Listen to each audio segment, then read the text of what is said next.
All right, what's up, everyone? Back with another podcast, joined by Mondo, and we're gonna be What's talking up? about What's up? the we're gonna be talking about the UFC Sandhagen versus Nurmagomedov and the boxing, the Crawford versus Madrimov, I think is how you say it. Yes, sir. Um, but yeah, this is the Combat Sports Podcast, pound for pound Combat Sports Podcast, and we're just gonna hop right into it. So UFC had a fight night this past weekend in Abu Dhabi, and it was actually pretty good. I missed a lot of the prelims, but I was able to catch pretty much all the main card fights and then some of the prelims. But let's see here. Cedricus Dumas won. Nice. You sharing the That was screen? so Cedricus Dumas won. That was expected. And then I think I started watching this Jai Herbert versus Rolando Bedoya fight, which was actually a hell of a good fight. Did you see the prelims on this one? Nah. Um, I went grocery shopping, but I know Jai Herbert because he fought Taporia. Caught him with that knee down the middle. Yeah, dude.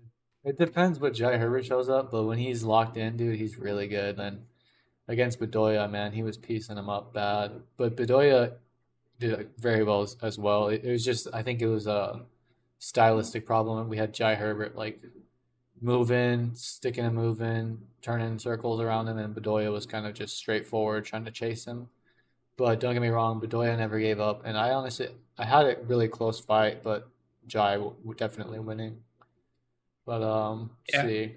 This fight was fucking crazy. So this Russian girl was undefeated, and then this Sam Hughes girl was kind of had like a up and down record.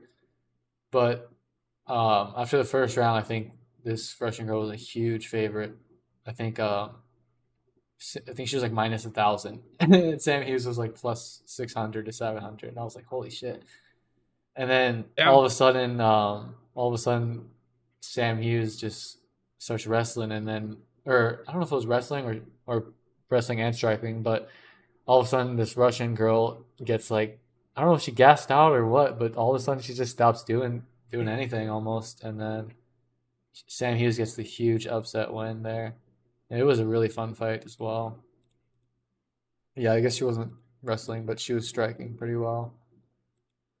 Um, Yeah, right here in round two is when she took over 41 to 25 and then 26 to 11. It's pretty crazy. Let's see. Then we had Guram versus Jordan Vucenic, something like that. Um, I think Guram was the favorite, but then Jordan came out in the first round, and I think he was piecing him up. Yeah, 17 to 3. He was beating him up pretty bad. And then all of a sudden, same thing as that last fight, Guram comes back and ends up winning the fight. But it was a very close fight again. But uh, Guram won it. Just, I think it was unanimous decision, which is pretty good. Let's see. Oh, we had. I didn't watch this one too much, but it was Dante May versus Shamil Gazib, heavyweight fight. Heavyweight division's kind of, it's not what it used to be, but they're trying to build it back up. And I mean, you can kind of tell they're not too deep in terms of talent, but they do put on some pretty good fights, and this one was pretty decent. I think the one on the main card was a lot better though, so we'll skip that one. We had Muhammad Yahya versus Fernandez, and this guy's name is the UAE. They call him the UAE Warrior or something like that. And he got Really? destroyed, bro. he he got destroyed in his hometown. I don't know if it's his hometown, but his home area in Abu Dhabi. But man, dude, he got, and this Yaya got, he's good too. But this Fernandez guy, holy, dude, he's gonna be really good. I mean, it wasn't even close. You can tell What's here by his the style? strikes. This Fernet, so I don't honestly. It's probably striking, but everything from him looked good. Like it didn't, it didn't look like he was like bad at anything, but his striking was just vicious, man. Damn. He got that down in the first round. It was yeah, it was right at the end of the round. He hurt him with a big shot, and then followed up. Um, look at this. We got like clones. Like It's Oh like they got yeah, like a yeah. playbook. The big black dude versus the big Russian guy. Oh, I guess this guy's Polish. Or no, Russian. Yeah, he is Russian. So yeah, man, another tough fight for Alonzo Menifield. Feel bad for this guy because he's like, I think he came off the Dana White Contender Series and he's like a crazy knockout guy, but he just keeps getting knocked out. I guess if you live by the sword, you die by the sword. Got KO'd. Yeah, it was pretty. It was bad. It was brutal. It was bad. But this guy, this Ozmat guy, he's gonna be Azamat. He's gonna be really good. I can tell by the way.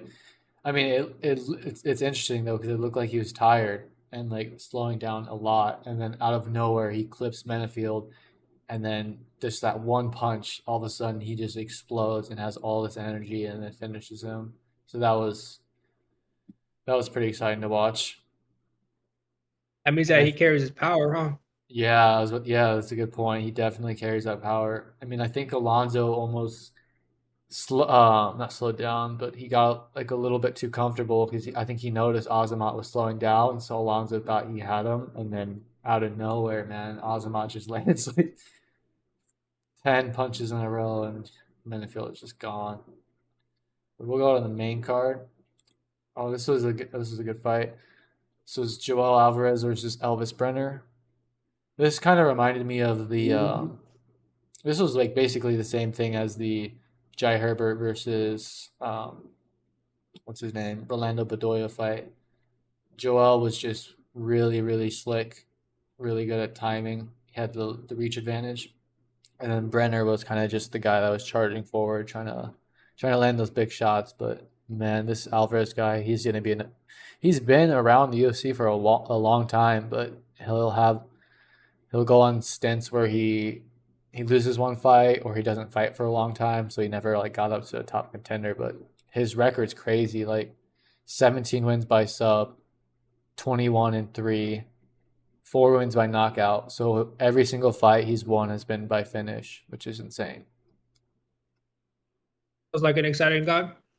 Yeah, super exciting. I mean, like, dude was he? It looked like he was just like a whole level above Elvis. The way he was walking forward and just landing everything he threw almost. Like, look at this 70% landing. That's insane. To land 70% of your strikes is, I mean, to land 50 is good, and then to land 70 is kind of ridiculous. Yeah, it's pretty dominant performance. And I think, yeah, he got the finish at the end. It was a knockout around three. And then we had Mackenzie Dern versus Lupe Godinez. This is another good fight. Mackenzie Dern surprised me. Her striking looks a lot better. Um, her striking has always been her weakness, but this fight, man, she all of a sudden she turned it around. It's still it's not like the best, but it's the amount of improvement she makes every fight with her striking is pretty significant. And if she keeps improving at that rate, she'll actually be a legitimate striker, in my opinion. She's still got maybe Mhm. a few fights to get there.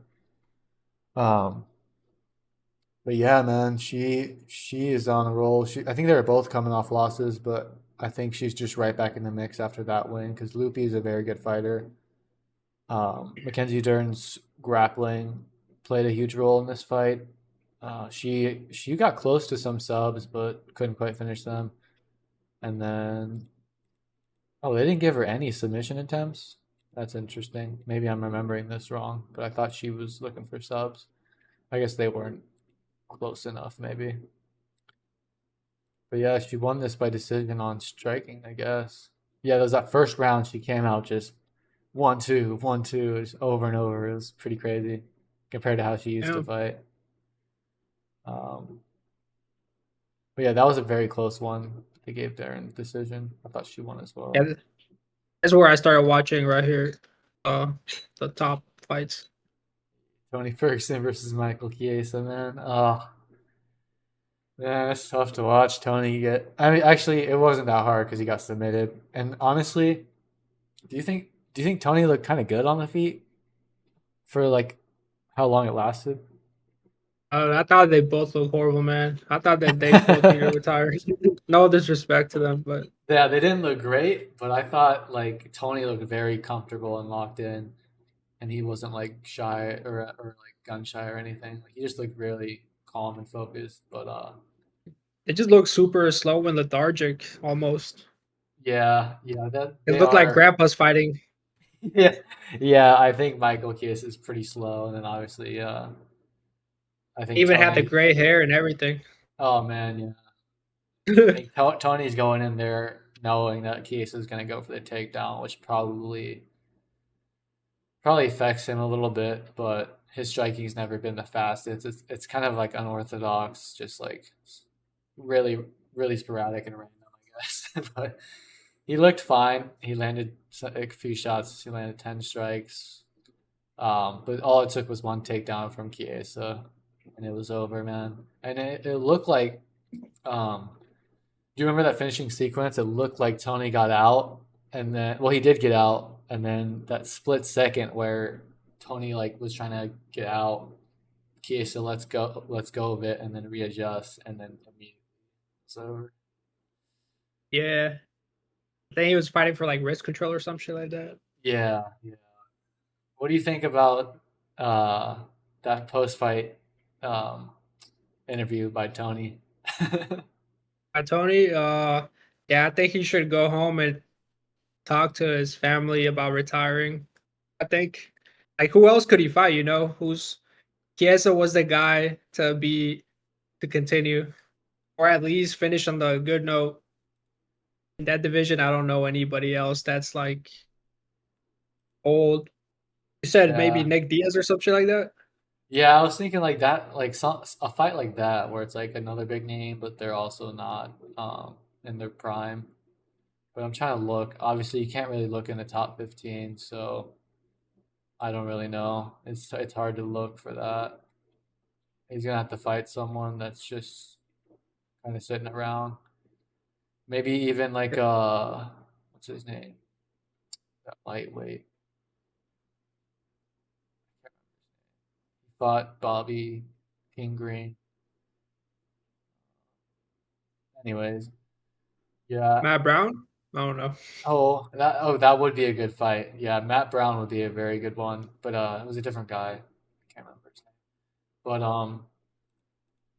anyways, I think did you see that video? I think the UFC posted it.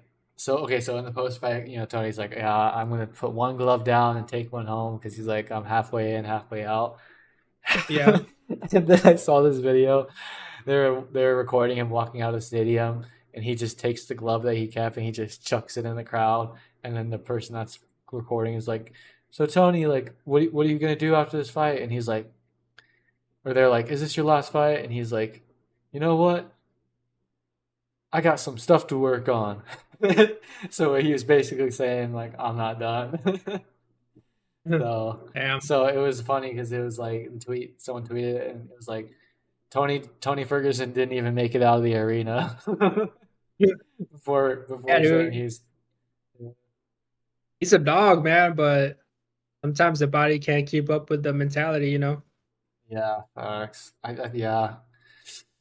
I think honestly if they give him like one more fight, I wouldn't be upset as long as it's, someone that's not trying to fight for like a championship or trying to advance. Like someone that's just gonna fight just to fight, if that makes sense. Like a Nick And Diaz you or know something what? like that. You know what I think fucked him up? You know all Uh that unorthodox training that he does, like training super yeah, hard. Dude, yeah, yeah. that shit fucked him up for sure, bro. That took years from his career. Yeah, facts. And that ACL tear too, man, that was tough. I think he like blew up his knee when he tripped on that Oh wire. yeah, for sure. Yeah, yeah. Yeah, that definitely ruined that. But man, I don't know. His style, um, I think over time his style became less effective as well. I think guys Hmm. just got better, and he kind of stayed with the same style, and he didn't improve as much. But and he also stopped sparring. He said, and then he said for this fight he sparred for the first time in like several years, like a long, long time. So we'll see. Maybe he's got one more fight in him, but I wouldn't be Damn, upset. I wonder if he got KO'd a lot in sparring then training. Yeah, that's true. I mean, yeah.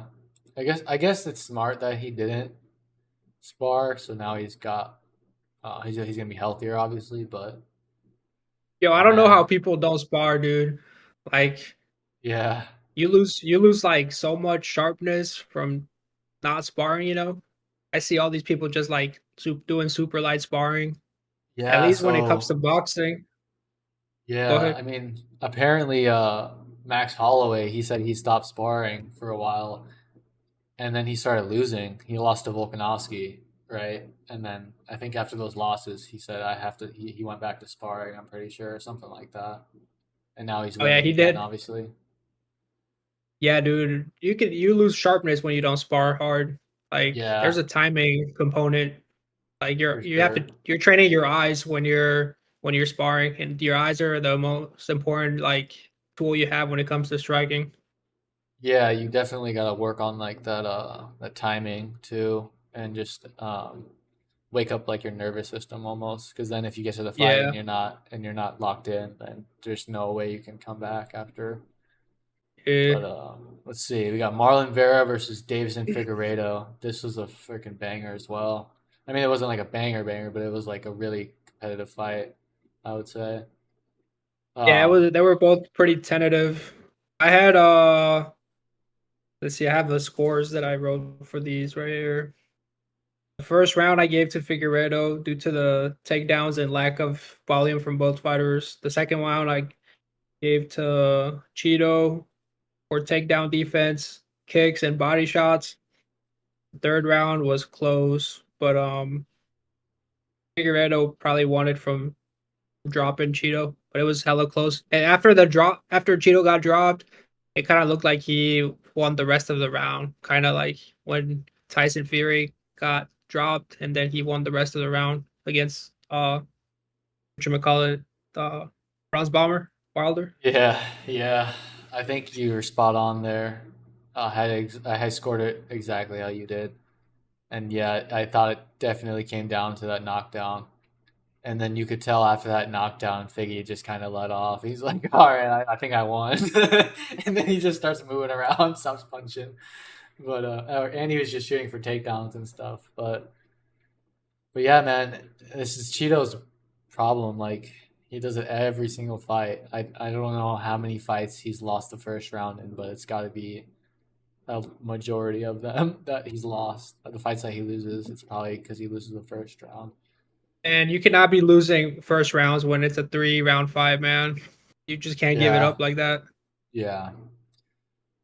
Because if you lose one round, then it only takes one mistake to lose the fight, which is exactly what happened, right? You lose the first round, he wins the second pretty clearly, and then the third, he could have won that round if he had not gotten knocked down. So it really, once you lose that first round, you have to be absolutely perfect for rounds two and three, which he almost Yeah, and I was. don't. And he wasn't even hurt. He didn't get hurt from that. Was like a flash knockdown. Yeah, yeah, But but yeah, dude. Of course, that's gonna look flashy, and the judges are gonna go with that. You know. yeah. And then in a close round, you gotta you gotta take the knockdown in the factor. Um, Yeah, for sure. but I guess Vera could have maybe even done a little bit more in that third round, but I'm not sure exactly how much more he could have done, given Figgy was probably just looking for takedowns, looking to stall. So it would have been hard to try to get knocked down from himself from his own side. But man, if he would have won that first round, this could be the exact opposite um, decision. So Yeah, Figueredo. He definitely we saw a difference in the way he fought. There you can see it. There's a difference in power. I mean, he does have power, but uh, and I don't know. To me, that seemed like a flash knockdown, which that means that he had good timing or he timed that punch well. But you see him competing like with the top contenders and the champion at that weight class. uh, only if he works on his conditioning. If he doesn't fix his conditioning, if it's 5 rounds, I think he probably gets finished after the third round, third or fourth, because that's how it was looking after that third round. It looked like Figgy was really spent. But I guess that's how it should be, right? He won the fight and he was gassed out. So it's hard to say. Like maybe if Barra had looked gassed out and he gave it all he had, maybe he could have won. But it's hard to say. To me, it looked more of like a conditioning problem rather than him just going all out, which he did go all out. But I think for a 5 round fight, he needs to either figure out how to use his energy more efficiently or just develop better cardio, I Yeah. guess. But yeah, that was the first time Cheeto's ever been knocked down, apparently. Yeah, but like I said, I'm not impressed by the knockdown. It was just like really good timing, which like props for him, but it definitely wasn't a concussive blow or anything. He wasn't hurt, Yeah, at least from my I think it was like Vera was like in between a step or like off balance, and then he got hit, and then obviously he couldn't catch himself because he was already like moving. I don't know exactly, but I think he was like moving, or he wasn't in like in a perfect posture or something like that. So yeah, it was kind of like a flash knockdown. Yeah, that shit But reminded me of Linares versus Loma. yeah, yeah, it's like exactly the same thing. That's a good comparison. Um, but Vera didn't put on. He didn't step on the gas like Loma did after the knockdown. I Oh remember yeah. Loma just was like, "Oh, you want to knock me down?" And then he was just straight foot on the gas after that. But I mean, Cheeto did do very well after the knockdown as well. But man, Cheeto's conditioning was crazy. Like I feel like he should have just let everything go, even if he had to risk getting knocked down himself or taken down. Like because I feel like even if he had gotten taken down, he could have got back up, given how tired Figgy was. And I think if Yeah. he had just poured it on him, not even from power, but just from the fatigue, he could have maybe really hurt Figgy or just made it look really bad for Figgy. Yeah, it was just not enough and it was too late. Yeah. So what'd you think about that Shara bullet though?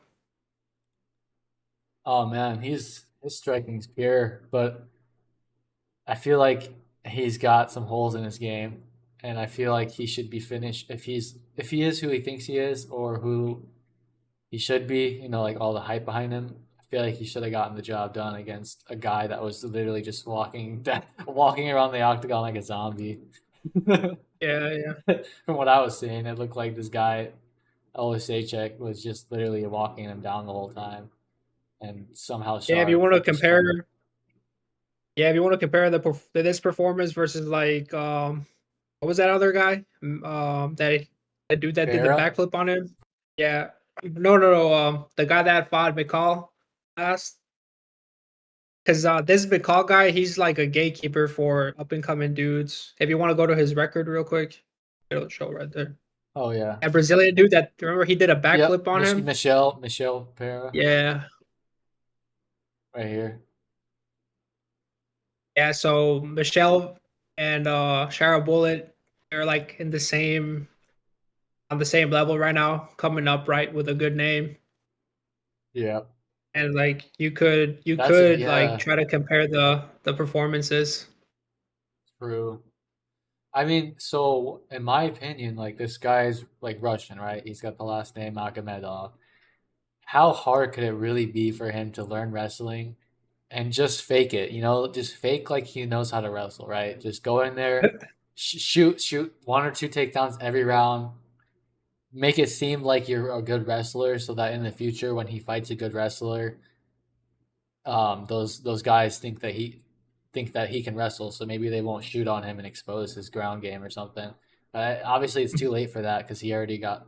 I mean, it's been shown that he doesn't have very good wrestling or grappling. Like it's not terrible, but it's just defensive. He's never on the offense. But I was thinking like how intimidating and how much better he could look. You know, if he Yeah. pretended like he knew how to wrestle, right? Because then it looks like he's a crazy wrestler and crazy striker. But now we just know he's kind of like a one trick pony. But it works. It's working so far. So So far, yeah, but his style takes up so much energy, bro. And oh like yeah, you he relies on his length and height so much, and he pulls back kind of in a weird way where someone's gonna catch him going back. You know? Yeah, and he's not like he's moving so much. It's hard for him to sit all the way on his strikes all the time. You know, it's like kind of like Yeah, a lot of like stuff that's like grazing and like kind of sliding past or just not completely flush. Um, yeah. He has no power either. yeah, No it's kind pop. of like a stick and move. But I mean, I don't know. Maybe I don't know how many fights he has, so maybe it just comes down to experience. Maybe, but he's already in Only Hollywood 14 from fights. what I hear. Yeah, yeah. So and also apparently he's not allowed to fight in the U.S. because his eye. Oh, I that think he's makes like sense. half blind or something. Mm-hmm. Maybe that's why he can't grapple. He can't see Maybe. half the half the stuff. He doesn't know what's going on.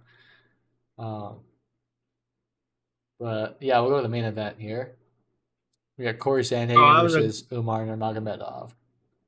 that was such a good fight. Yeah, dude, that was really competitive, man.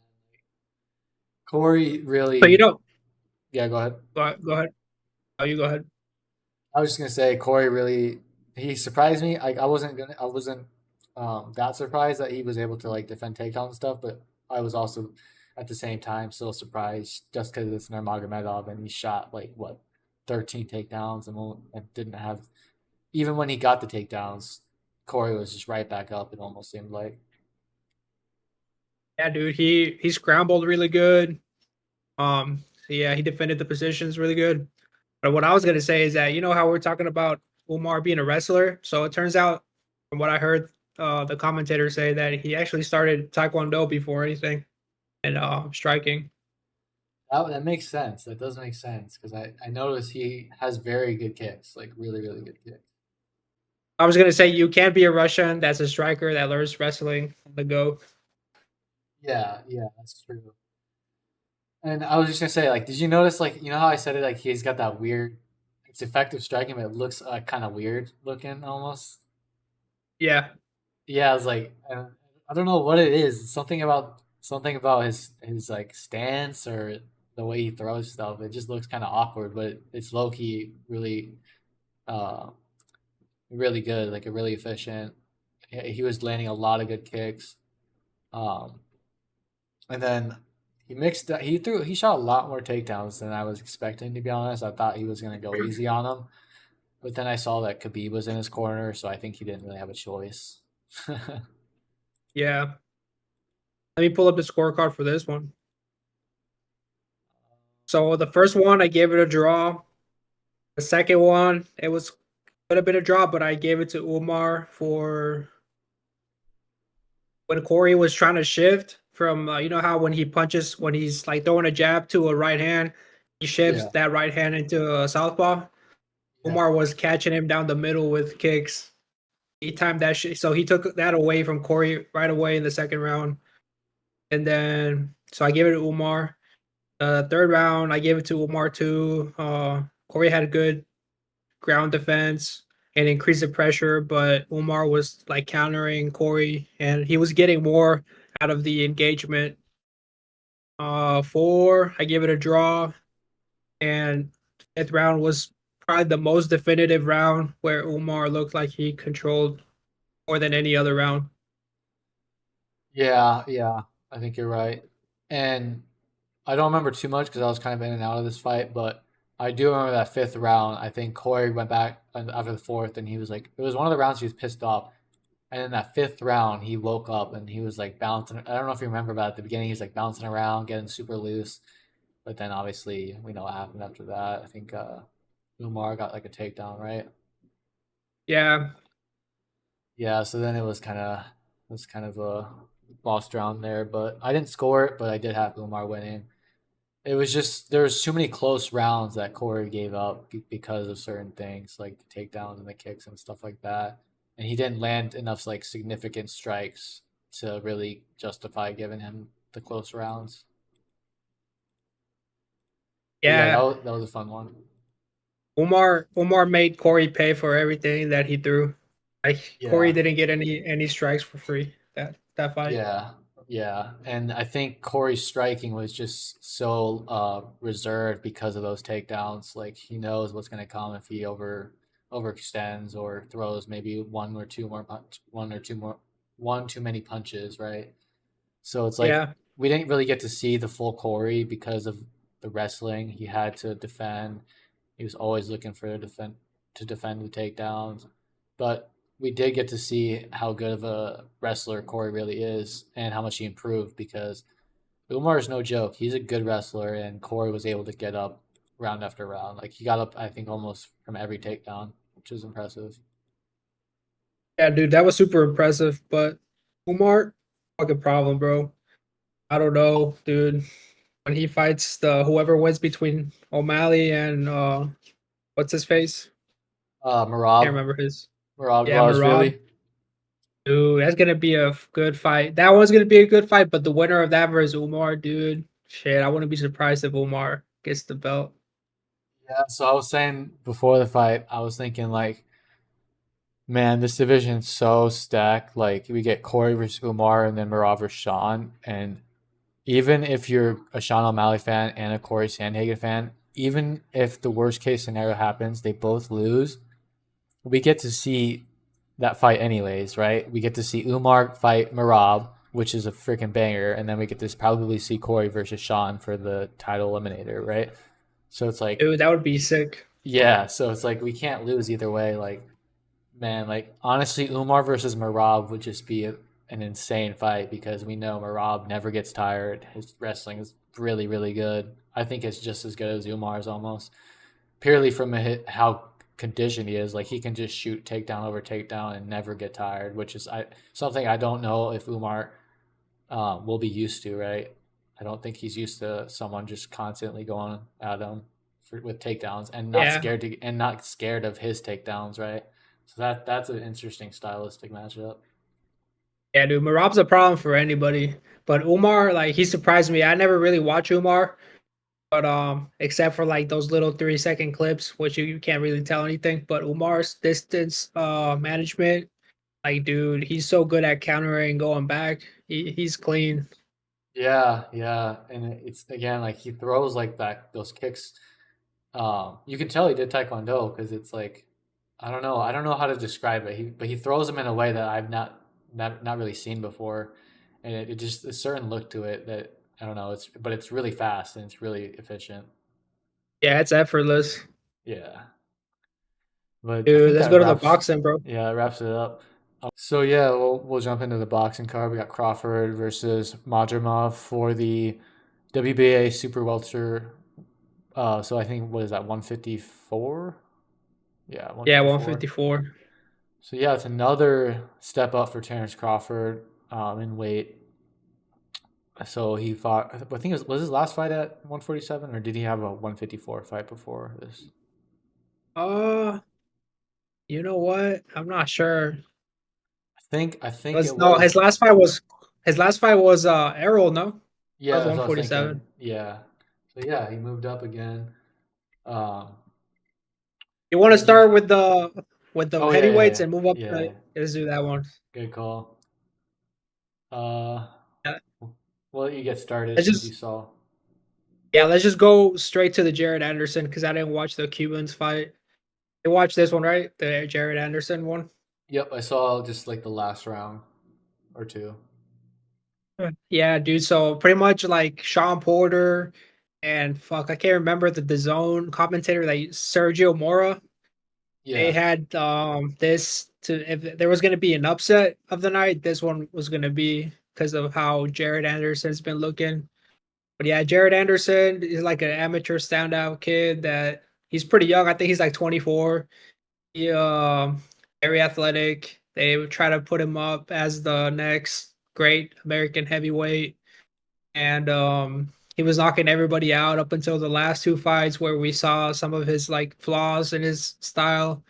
And this dude from the Congo, we were saying it, or at least I was saying in the last podcast that I didn't really know anything about him, so I didn't even do my homework to check how if he was good or not. But just based on the opposition that you get coming from the Congo, I thought Jared Anderson was gonna win, but dude, this guy he reminded me of George Foreman. He was just taking everything. Dude, he wasn't even blocking at times, and he was just like countering Jared Anderson and hurting him every time he hit him, pretty much. Yeah, I mean, yeah, I think it's just a huge skill gap. Like we've seen it before. If Jared doesn't get a knockout early, he kind of gets lost, and I think that's what happened here, man. I think he just could not figure out how to get back into the fight after he couldn't finish him, obviously. But I didn't see the beginning, so I'm not sure. Did Jared have any success early? No, bro, zero success. I mean, he was like trying to use his speed and throw body shots, but the dude literally like wasn't even blocking the body shots, bro. He was just coming forward and he was like jabbing. He would push Jared's head back, and then like when he put a two piece together, and Jared would always dip to the same spot. Oh And yeah, like towards the end of the first round, he just like timed him with a fucking good ass uppercut. He didn't even put power into it. He just like threw it from the arm, and yeah, Jared Anderson's like head twisted hella far and got dropped. yeah, dude. Yeah, I saw that knockout. It was bad, and then you could see Jared was just pissed at the end too, even though like the fight was clearly over. But you could tell. I think he gets frustrated, man. I think he just gets frustrated, and he just zoned like he kind of just blanks out, and he doesn't know. He's not thinking right. He's not using all of his tools. He's kind of just fighting almost, and Yeah, dude, I don't know what he it cannot is, play but at heavyweight. yeah, he definitely he tried to like clinch up. The other dude like just push him off him. And every time he like is getting hit, he always dips the same way. So it's easy to really time him. But yeah, Have you seen that? dude, that's Have you seen that? Curly headed guy, the heavyweight. He's I think he's like looks white, but he's like Mexican. He fights for top rank. uh He's a uh heavyweight. He's an up and comer. oh He fought at the Olympics, I think. yeah, I know Torres. Torres, yeah. I think Yeah. that him versus Jared Anderson should happen next. I Oh, think that they're would be a good fight. Yeah. yeah, like similar stages in the career, but that Torres guy, oh my God, he's good. He's what Jared Anderson should be. You know what I mean? Dude, that guy reminds me of Nacho Libre. He literally does. Oh my God. But Nah, he's cool though. I think that Torres guy is actually legit. Like I think he's what top rank should have been pushing more instead of Jared Anderson. Dude, didn't he win the silver medal or the bronze in the Yeah, Olympics? yeah. I Let think me he look got it up. yeah. I think it was either silver or bronze. But man, I've watched quite a few of his fights, and he's the guy that we should be watching as the up and comer. Yeah, Richard Torres Jr. He won the silver medal, bro. Yeah, dude. Yeah, and he's just getting all knockouts almost. Yeah. And he looks like he has legit skills too. It looks like he could go the distance and still win, you know? I never watched too much of him, but yeah, he always seems to get the knockout, Yeah. which Him, which is yeah. what you're supposed to do. Right. But yeah, we'll go to this But next fight. Andy Ruiz versus Gerald Big Baby Miller, man. yeah, That was a this was probably the slugfest. worst fight. Yeah, this was probably the worst fight though out of all of them.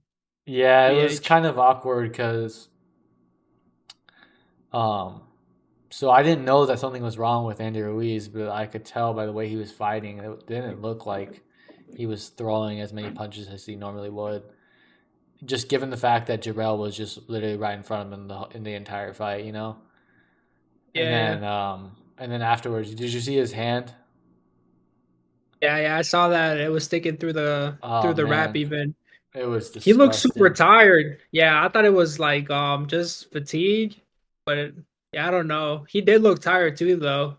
And then the last two rounds he was standing in the in between rounds. I was like, "What are you doing, bro? Sit down. You're clearly tired." But maybe it Yeah, was his maybe it was just a hand.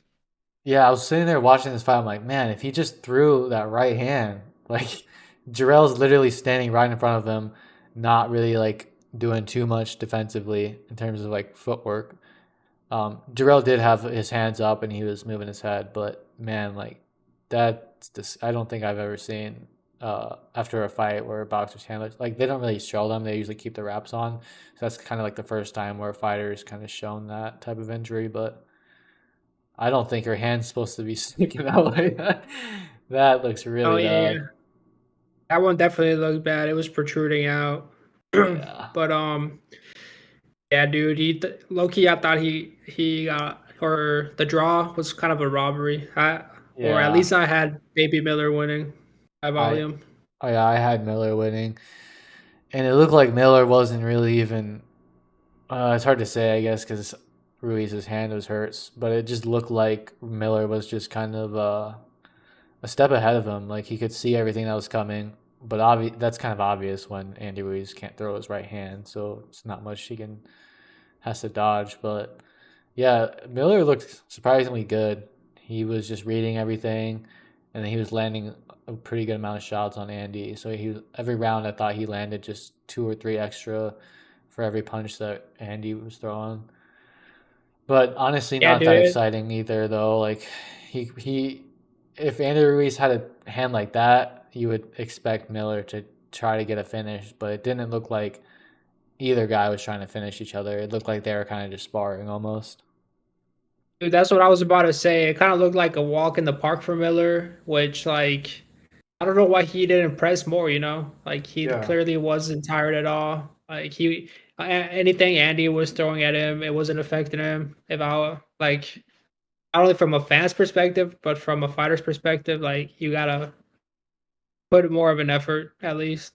Yeah, and there were just so many moments in the fight where it was just like both guys, like their chins were just like they would step in close to each other and their chins were just in the air. I'm like, why is no one throwing? And they were just both fine. They were just both fine with just standing there and then grabbing each other and then whatever. But there was a few moments early in the fight where Ruiz did that special move he has where they get in close and it looks like he's about to clinch and then he just throws the really fast hooks. He was able to get that off, and I was like, "Where is that? Where is like the whole fight I was watching? Like, where is that?" After like the first few rounds, and then obviously he hurt his hand, so he couldn't do that anymore. But man, like at least from Miller's position, he could have landed so many good shots on Andy Ruiz. It almost looked like Ruiz was like fine with getting hit in close.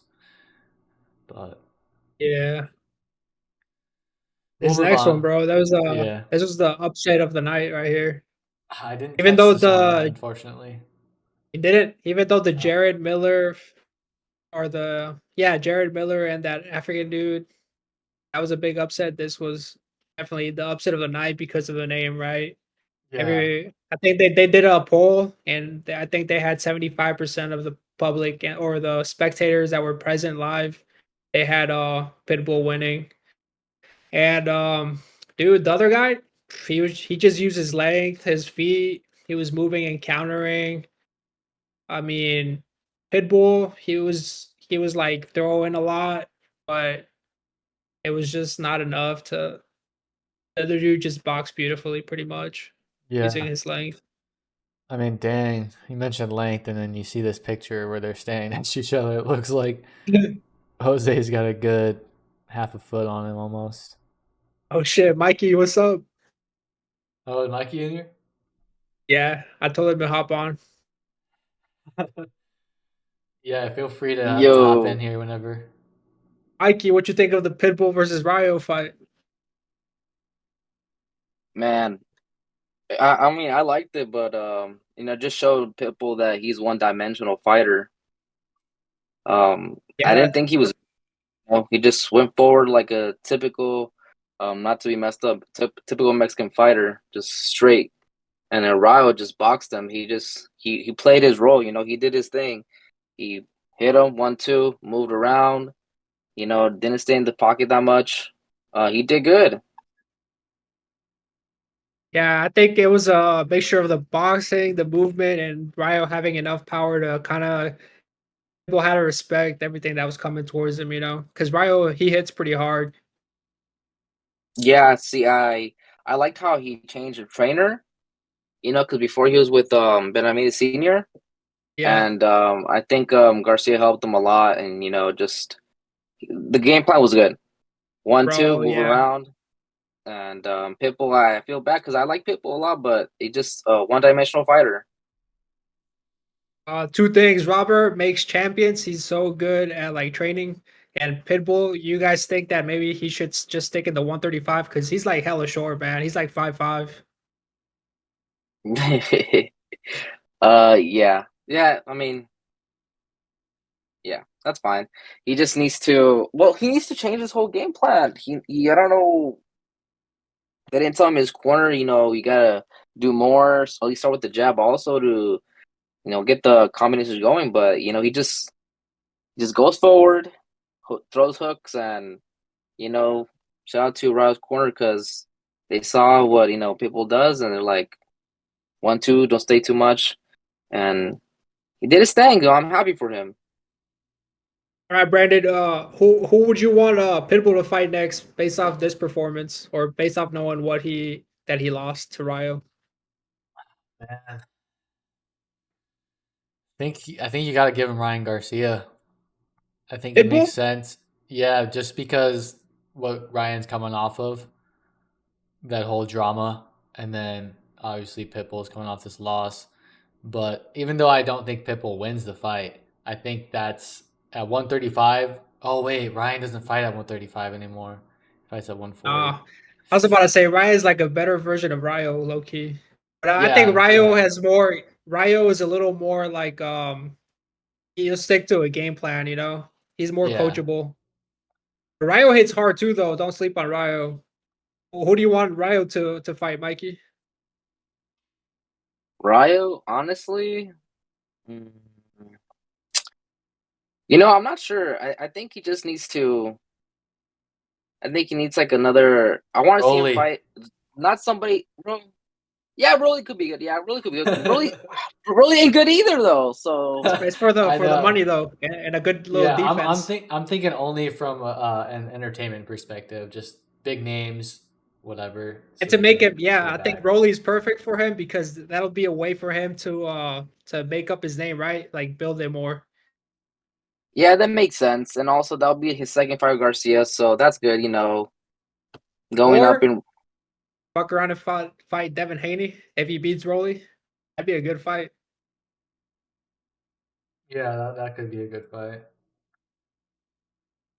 Mm, I'm just I, I, don't w- know if either of these guys are ready to fight a champion though, Well, like Pitbull fought or sorry, of their Tank. caliber. I was about to Yeah, that's say true. Pitbull That's fought true. Tank, and like everybody thought that it was a draw essentially. That's yeah, but Pitbull had a Tank had a messed up hand. Yeah, but Pitbull has a hard ass head. true.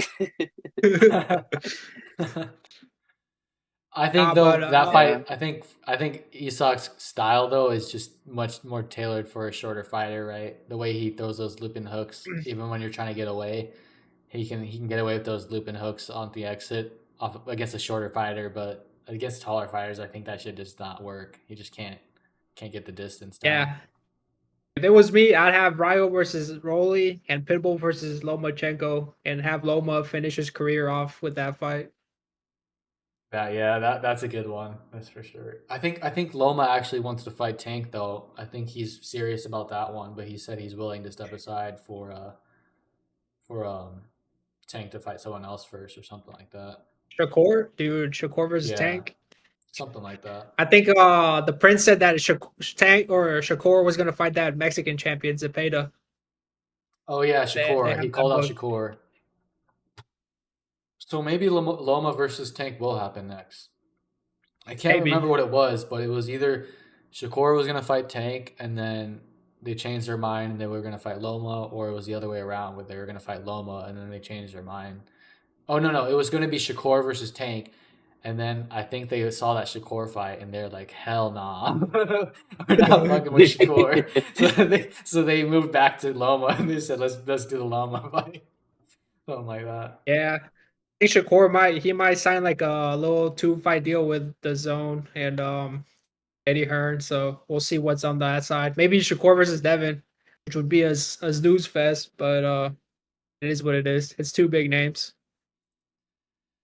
Yeah, that could be fun though because they have history, so maybe they're more comfortable with just going a little bit crazy because they're like, oh, this guy can't hurt me, or they got like an ego thing, and they kind of they're not as worried about it or whatever. But that Yeah, could be it's fun.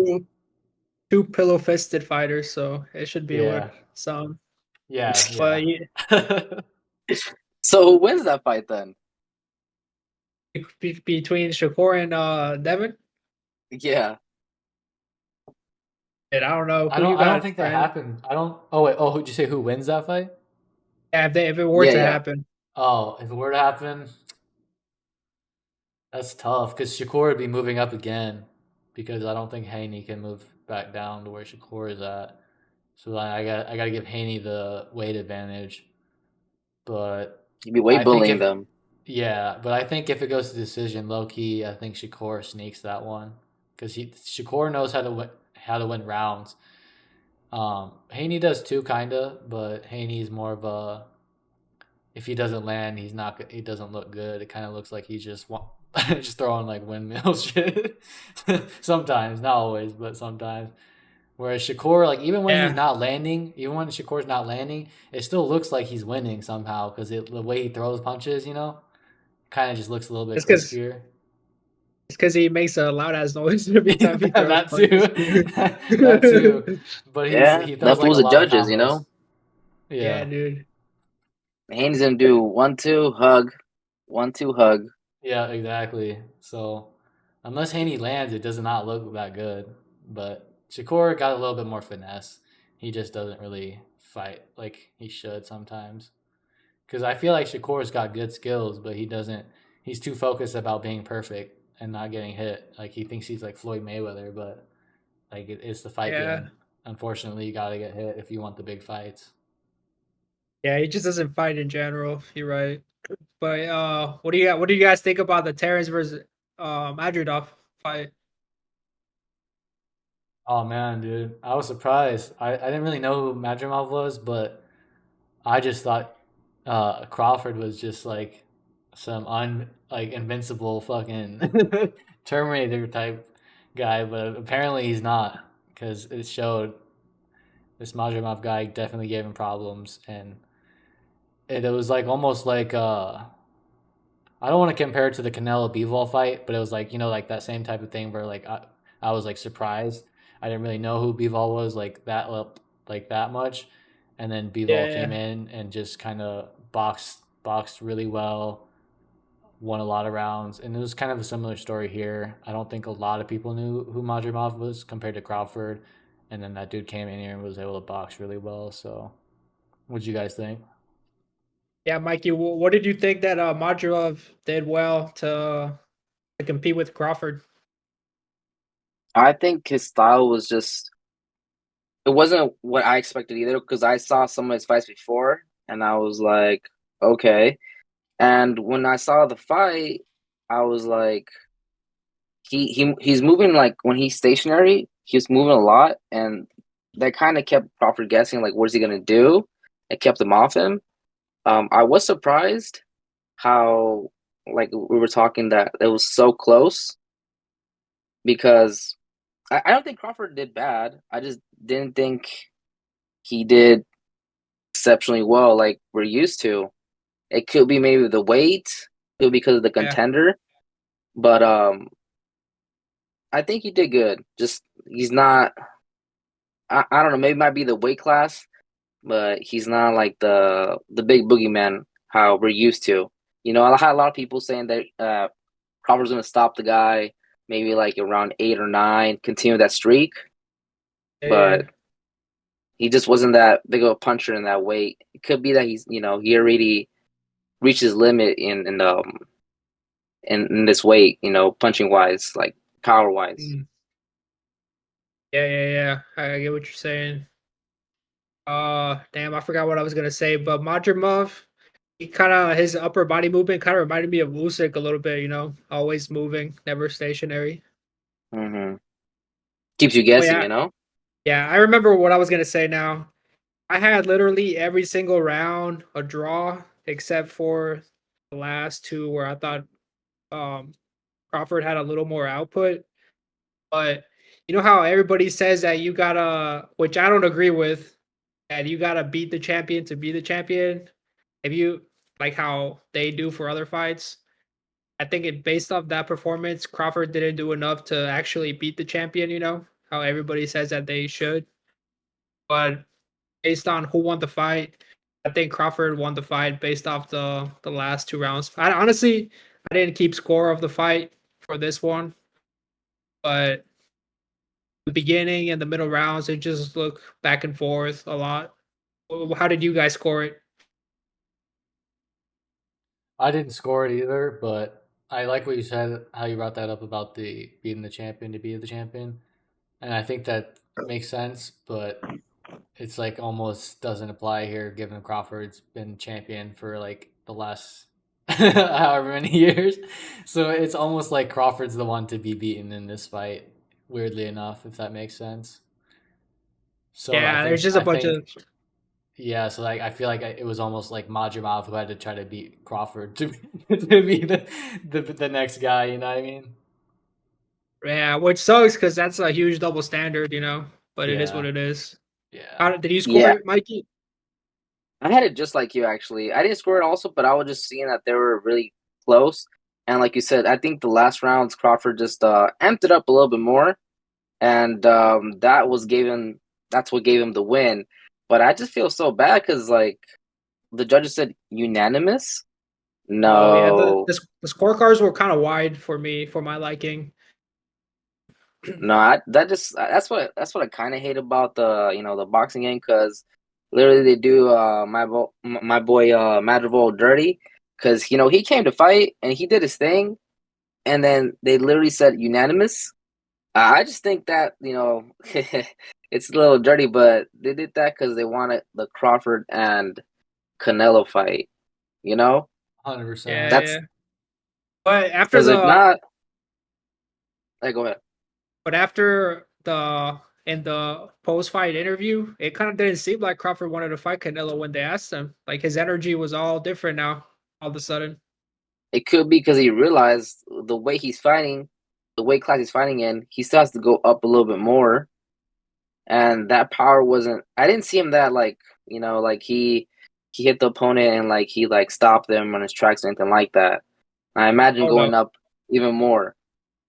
Do you You guys saw the know? also the other hits he was taking. I don't think he could take that from Canelo. So What were you gonna Yeah. say, Brandon? Do you remember if he switched to Orthodox at all during that fight? Because every time I was watching, I was like in and out of the fight, but I only saw Southpaw. Did he go to Orthodox at all? I think he started briefly and then he stayed southpaw the whole fight.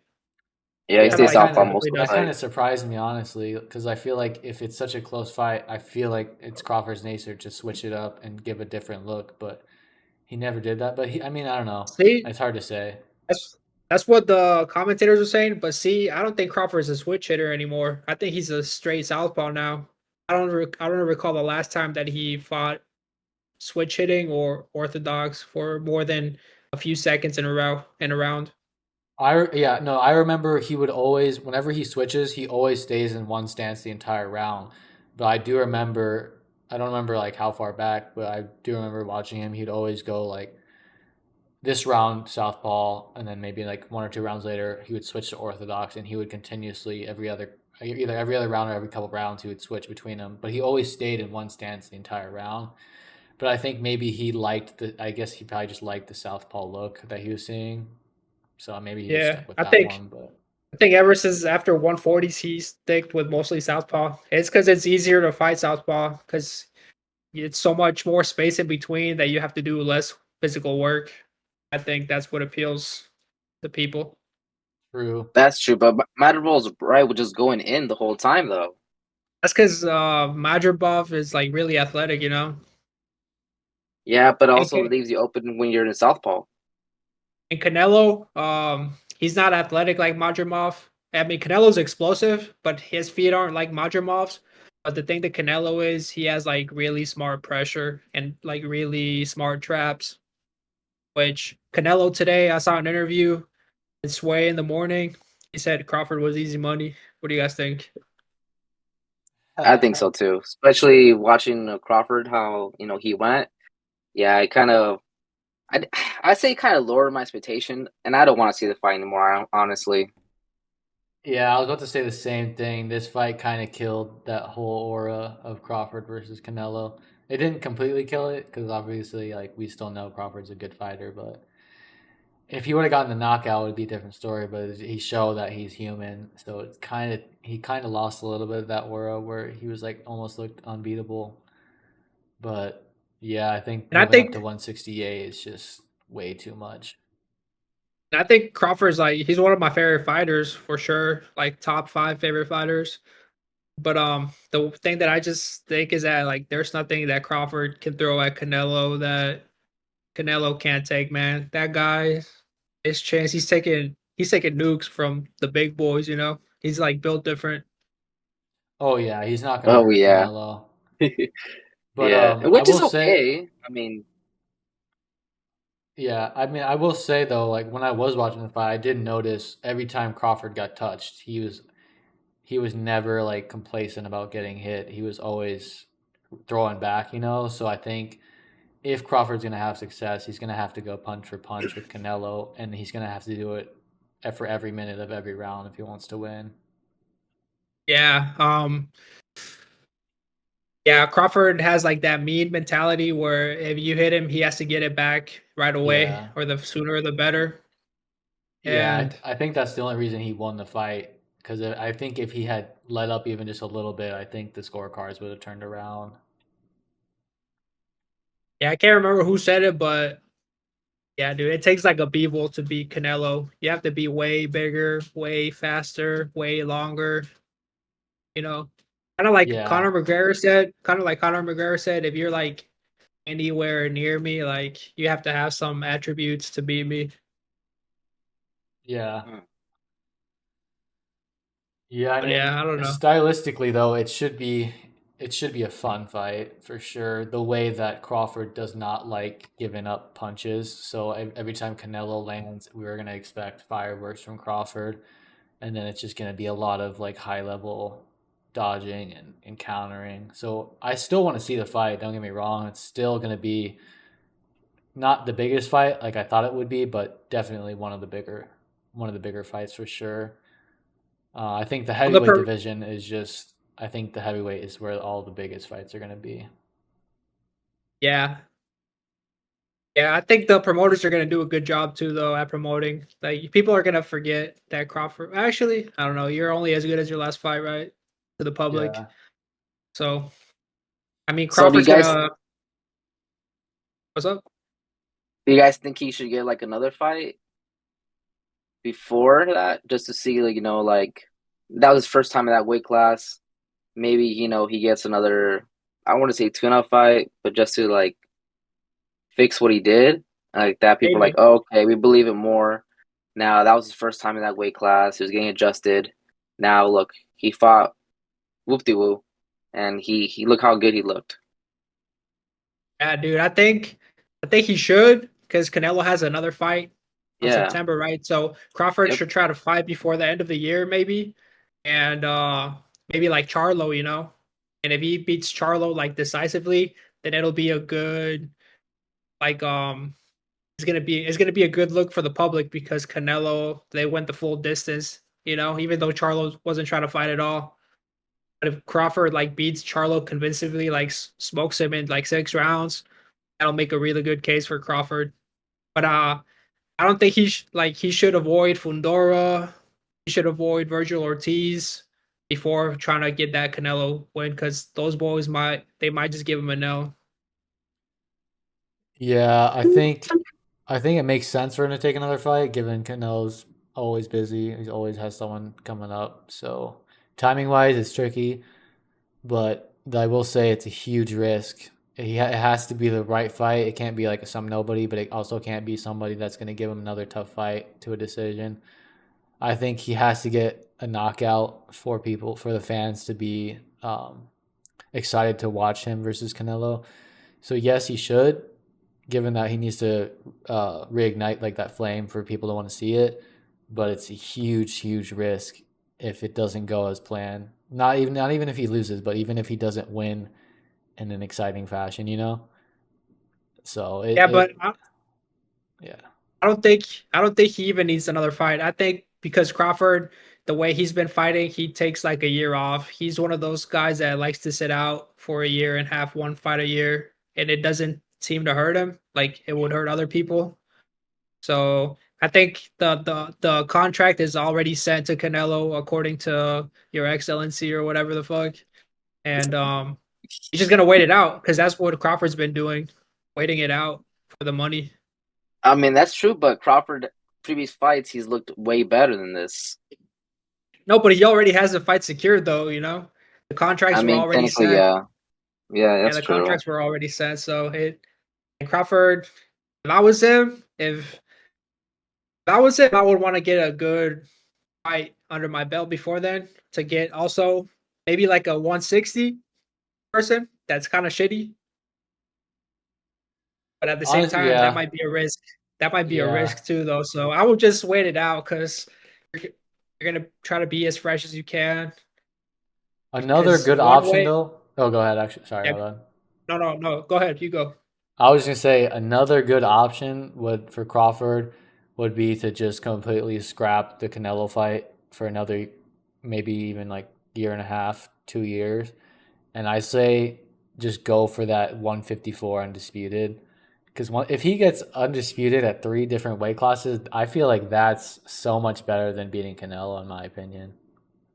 Just for his I mean, True, legacy. but the but money, it's the Oh, money. yeah, money wise, yeah, it's not gonna be close, but legacy wise, man, and if he gets the third undisputed, that fight with Canelo just becomes crazy. Like it's gonna be a spectacle.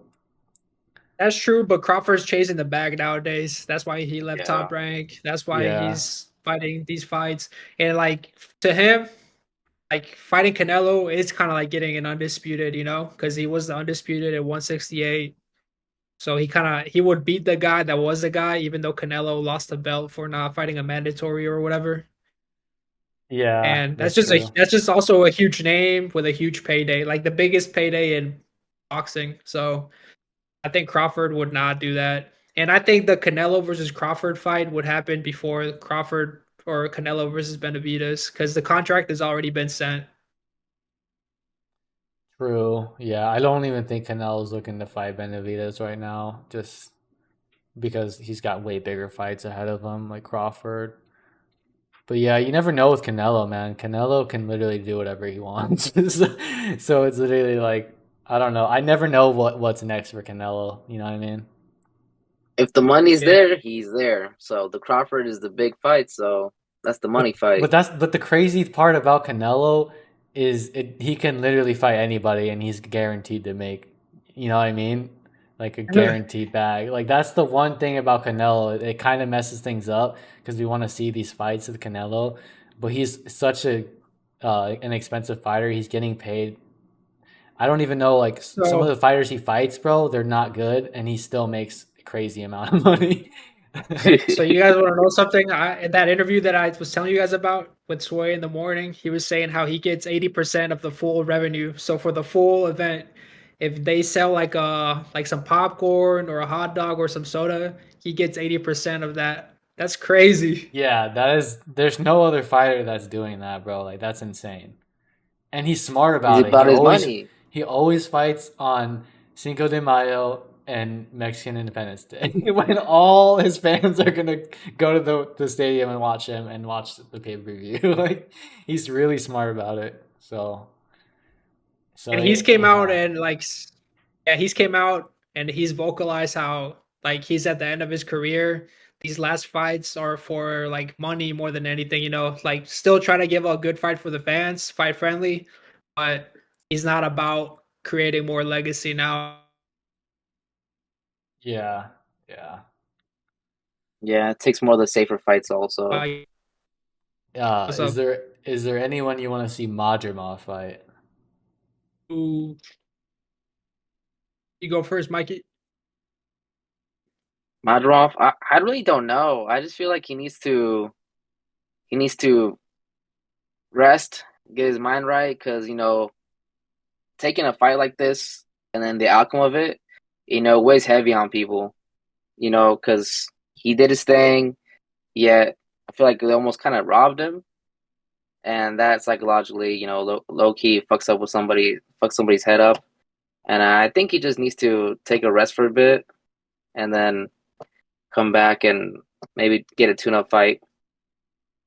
The thing is that he's with the zone, right? So I don't know if there's any like really 154 top fighters over there. True. I Oh, would then he, I he would should be fine then. I would like to see him like versus Charlo or maybe Tim Zoo or something like that.